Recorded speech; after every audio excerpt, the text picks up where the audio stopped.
Una seconda, signor Presidente, rammenta che tutte le azioni, tutte le misure, tutti i piani che vanno nel senso di sviluppo della nostra lingua e ne abbiamo piato una bella parte qui in assemblea, ci tocca a difenderli e a promuoverli, l'insegnamento della nostra lingua. Salutare tutti quelli che sono impegnati a pro di insegnamento di poi 40 anni o 50 anni oramai, sviluppare un dispositivo, a pro di sviluppo di un dispositivo bilingue e immersivo di sicuro, di che la SIPI nel settore pubblico, nel settore associativo, che in modo generale di chi odia e per questo che ci toccaria avere l'unanimità in questa mozione, c'è un'urgenza accordata per la socio Scuola Gorza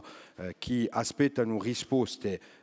di poi a parecchie settimane e per questo che è importante che questa mozione passi oggi a oggi, mica sempre nella nostra abitudine di fare basta così io, perché dopo c'è una riunione, noi so che noi vogliamo, so che noi mandiamo, perché c'è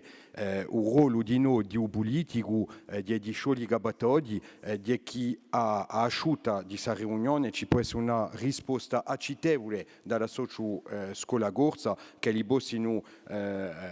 fase rientrata quest'anno normalmente, che la fare si possono appacciare e che non possiamo sortire da un conflitto perché ne siamo a poco e dunque ci avanzando in questa questione e in modo largo in questa questione della lingua corsa.